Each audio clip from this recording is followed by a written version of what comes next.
A la espera de saber qué día se celebrará el cónclave en el Vaticano que elegirá al nuevo Papa, vamos a charlar ahora con un cardenal emérito que tiene mucho que decir en esta elección, porque es uno de los 11 purpurados españoles que podrán participar en las congregaciones generales o preparatorias al cónclave, y además él tuvo una relación muy cercana con el Papa Francisco. De hecho, el sábado asistirá a su funeral en Roma. Desde nuestros estudios en Ávila nos escucha don Ricardo Blázquez, quien fuera presidente de la Conferencia Episcopal Española y también arzobispo de Valladolid. Muy buenas noches. Buenas noches. Usted, que tuvo bastante relación durante muchos años con el Papa Francisco, ¿cómo recibió la noticia de su muerte? Imagino que, bueno, como el resto de mortales, no se la esperaba después de verle el día antes en la Plaza de San Pedro. Pues no la esperaba. Yo pensaba que la mejoría iba adelante de una manera cada vez más segura, pero después nos encontramos con esa noticia que justamente se nos transmite el corte de su vida. Yo tengo la impresión de que el día anterior, el domingo, fue para él una especie como de despedida. Deseó a todos una feliz Pascua desde la ventana desde la cual había saludado el día que fue elegido Papa. Y después, con el Papa móvil, pudo saludar a tantísimos como estaban congregados en la plaza el domingo. Él se describió de esta forma, no sé si lo presentiría, en todo caso se despidió de esta forma de todos a los que quería profundamente y saludaba cordialmente y deseaba unas fiestas de Pascua de esperanza, de solidaridad y de relación cordial entre todos. Don Ricardo, usted participa en las congregaciones preparatorias, no podrá votar porque tiene más de 80 años. ¿Cuál es su papel y qué poder de influencia tienen estas congregaciones a la hora de elegir a un nuevo Papa? Efectivamente, yo no entro en el cónclave, estrictamente hablando, porque la fecha tope para poder participar es no haber cumplido los 80 años. Yo tengo 83. Pero sí participo, somos invitados y se nos pide que participemos en las congregaciones generales previas de varios días. En estas congregaciones se hace una especie de análisis, de discernimiento de la situación de la Iglesia y también de la humanidad. ¿Qué es lo que nos pasa? ¿Hacia qué futuro vamos caminando? ¿Qué incertidumbres pesan sobre nosotros?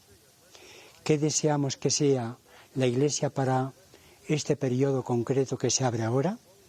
Porque el ministerio de Pedro, sucesor de Pedro en Roma, tiene algo que es permanente, pero tiene también una adaptación constante a las situaciones y a las coyunturas del momento.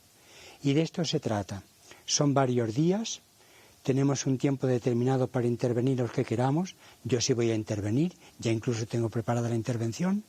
Son unos 6 o 7 minutos y entonces todos nos escuchamos para ver desde las diversas perspectivas de una Iglesia extendida por todo el mundo, desde qué perspectivas comprendemos la situación actual de la Iglesia, cuáles son los desafíos que tiene planteados y cómo debe caminar.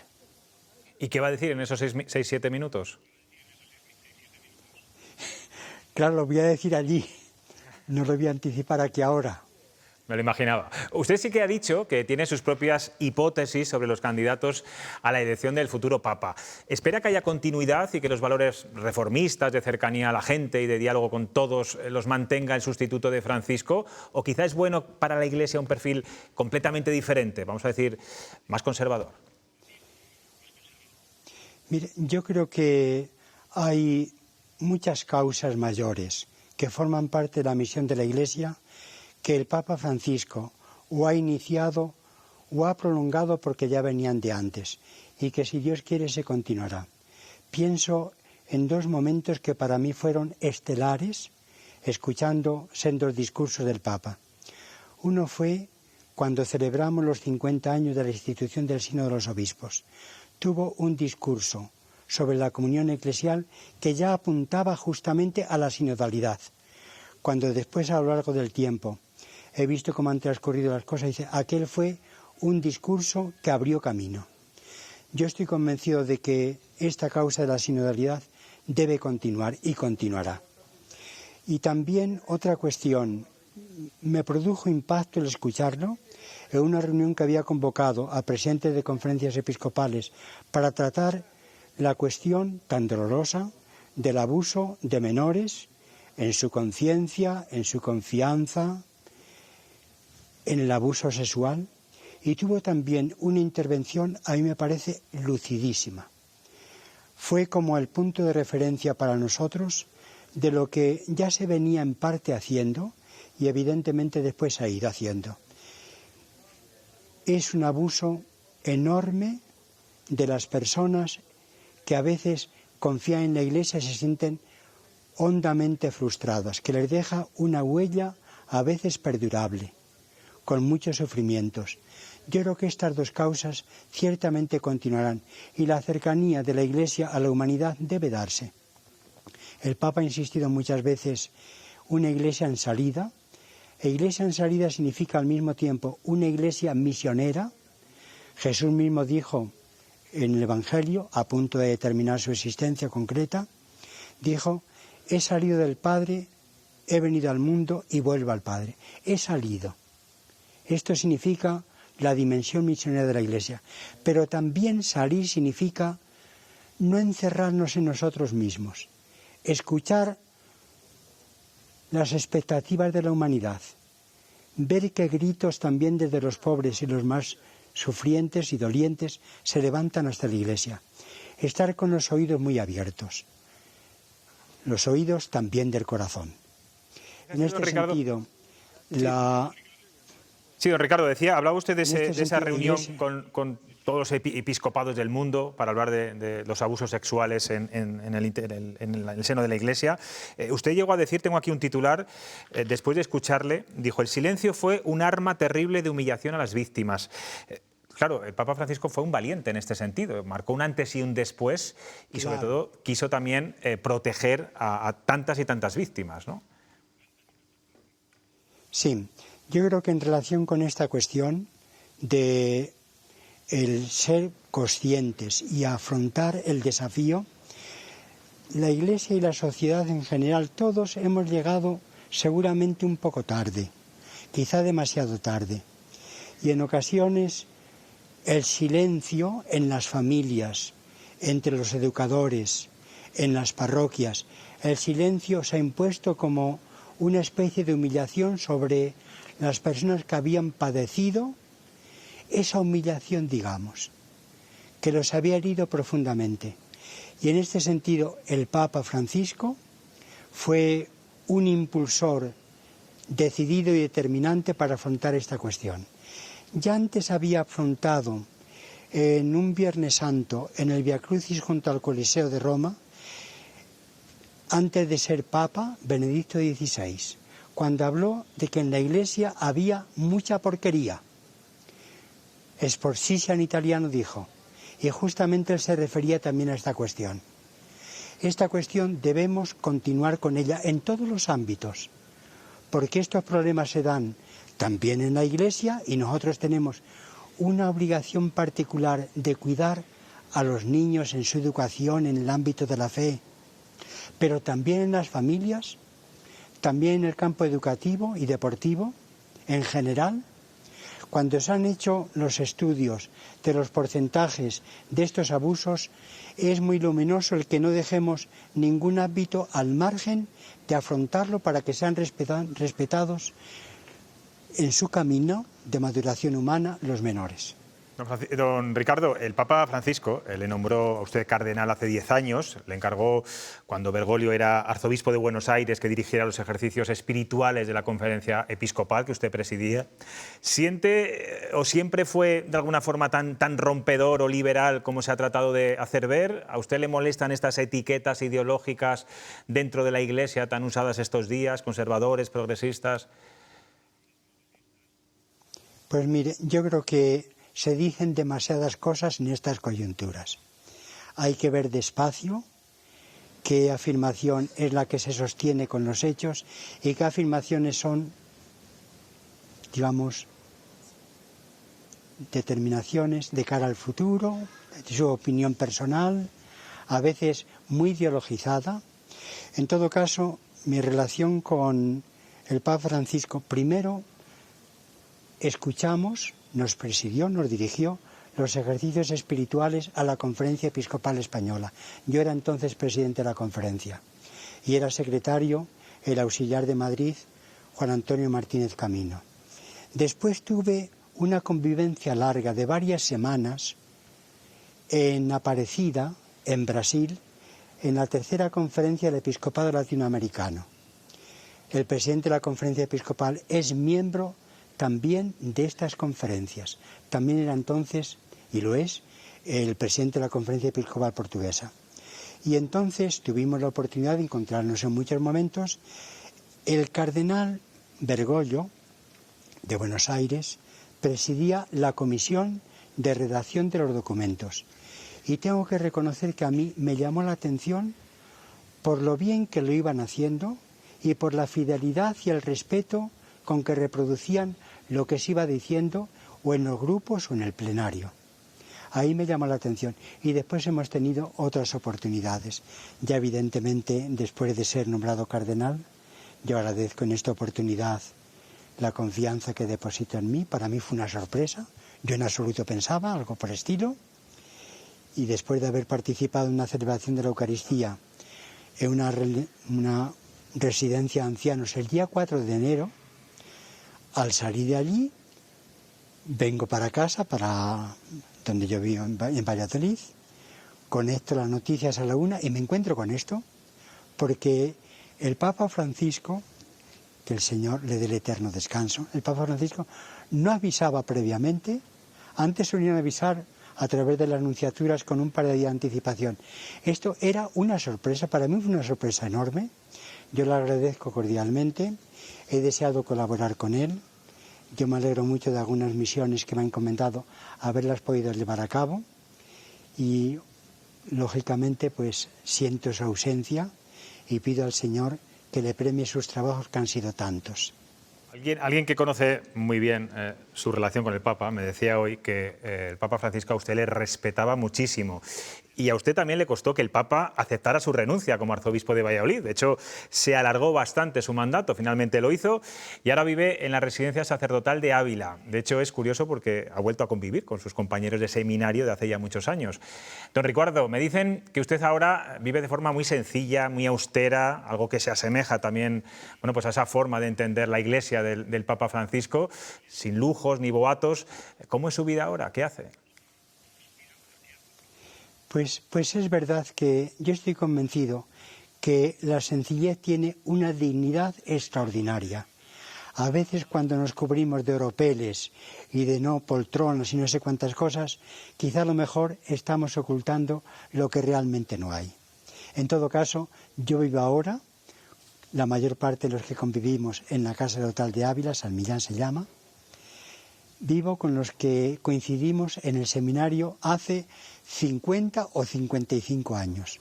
Yo recibí la ordenación de presbítero aquí en Ávila, presidió aquella celebración para mí respetabilísimo y querido por todos, don Santos Morobriz, el año 67.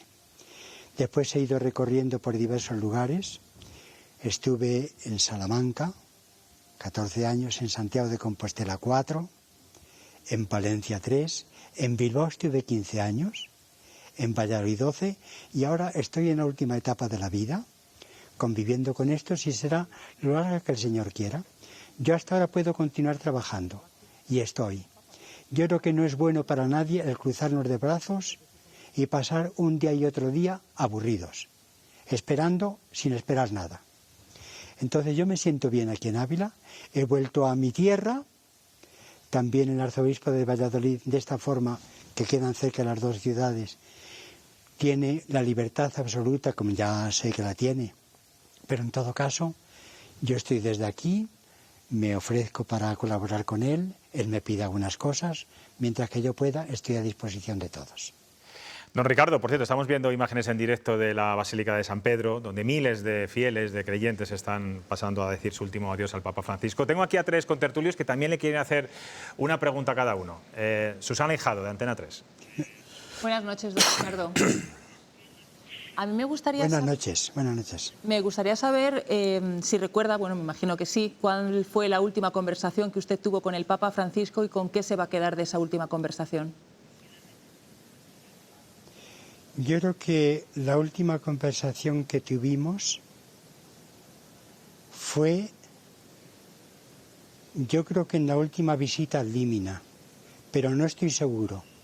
Creo que en la última visita al Límina. Entonces, fue sobre todo una conversación a que el Papa invita al grupo de obispos que participan simultáneamente en la visita. Siempre, pues, la relación ha sido muy cordial. Yo tengo que reconocer que para mí ha sido un hermano mayor que me haya ayudado tanto, y también agradezco el que haya tenido también la confianza de, por diversos lugares por donde he ido pasando, en la medida en que nos hemos ido encontrando, de preguntar cómo estaban las cosas y de alentarme. Y por supuesto después de que el Papa, el año 2013, como sabemos, el 13 del 3 de marzo, cuando fue elegido Papa. No recuerdo exactamente cuál sería la última, digamos, conversación y el toque concreto. Siempre, desde luego, trataba con un afecto grande, podíamos entablar inmediatamente la comunicación, él ofrecía confianza y también yo tenía confianza en él. Y me consta que también hablaban por teléfono algunas veces. Ignacio Miranda le formula otra pregunta. Buenas noches, monseñor. Yo quería preguntarle qué virtudes tenía Francisco para ganarse la confianza y el respeto de colectivos muy alejados del discurso tradicional de la Iglesia. Hablo de personas, pues, ateas, agnósticas, cuando no abiertamente anticlericales. ¿Qué capacidad tenía de convicción para, de alguna manera, lograr entendimiento con estos colectivos o con estas posiciones? Pues mire, yo creo que, aunque sea irnos quizá muy al fondo, pero a mí me parece lo siguiente. El Papa en algún momento definió a Dios como misericordia. Y el lema que eligió cuando fue ordenado obispo tenía que ver también con la misericordia. No tiene necesidad del médico los sanos, sino los enfermos. Él se ha acercado con un corazón abierto a las dolencias de las personas. Ha sabido mostrarles confianza, otorgar esperanza. Ha sido, desde este punto de vista, una especie como de altavoz, de faro que mostraba a la humanidad las indigencias y los problemas que realmente gravitan sobre nosotros, y también nuestras heridas, y cómo debemos avanzar en el camino de la fraternidad compartida. Todos hemos sido creados por Dios, respetemos los caminos de Dios, que tratemos el nombre de Dios con respeto, no abusando de él, que desde ahí sepamos contemplar a cada una de las personas con unos ojos de misericordia y de esperanza. Yo creo que el que se haya manifestado por todas partes, también con humor, con cercanía, sin una especie de distanciamiento de alto coturno, digamos, sino con una proximidad de esta forma, tiene que ver con su concepción de Dios, que es nuestro Padre, que viene a nuestro encuentro, no para reñirnos y para castigarnos, sino para tendernos la mano y levantarnos de nuestras postraciones. Él nos comprende. Por último, Ismael Vox. Don Ricardo, muy buenas noches, gracias por acompañarnos. Buenas noches, encantado de hacerlo. Mis condolencias por la amistad de cercanía que tenía con el difunto Papa. Mire, yo soy, a los que se refería mi compañero de tertulia, yo soy de los no creyentes. No tengo esa suerte, no soy creyente, no sé si es una suerte o una desgracia, pero en cualquier caso profeso un respeto absoluto por la figura del Papa Francisco, porque creo que sí que ha ejercido una labor de apertura, o por lo menos lo ha intentado, de la Iglesia Católica a cuestiones que yo creo que estaban muy alejadas de lo que era la Iglesia tradicional. Yo creo que eso es un adelanto y yo creo que es muy positivo. Dicho esto, y sin entrar en esa disputa que anunciaba también José Luis de si progresistas o conservadores dentro de la Iglesia, ¿realmente hay algún movimiento, alguna estrategia? ¿Usted cree que sí que la hay o que realmente son cosas de los medios de comunicación a la hora de intentar dar una vuelta de tuerca a esta iniciada apertura de la Iglesia por parte de movimientos conservadores? Se hablaba de Donald Trump, de Steve Bannon, que estaban intentando influir. No sé hasta qué punto realmente se puede influir o no en un cónclave, que es algo cerrado, pero sí que me preocupa. Y además hay figuras como la de Angelo Becqui, que parece ser que quiere a toda costa participar en el cónclave. Todo eso sí que al final tiene bastante contenido político, lo que la gente percibe de disputa política. Usted, que está dentro, ¿cómo lo ve? ¿Realmente existe? ¿No existe? ¿Son elucubraciones? Mire, yo creo que cada uno de nosotros, ustedes, de los medios de comunicación, todos, tenemos una especie como de imagen de cómo debe ser el Papa. Y la imagen que proyectamos también está alimentada desde opciones políticas y, digamos, desde la locación más profunda de cada uno en la vida. Entonces, el que haya esta especie de proyecciones sobre el Papa, a mí no me extraña, y cada uno.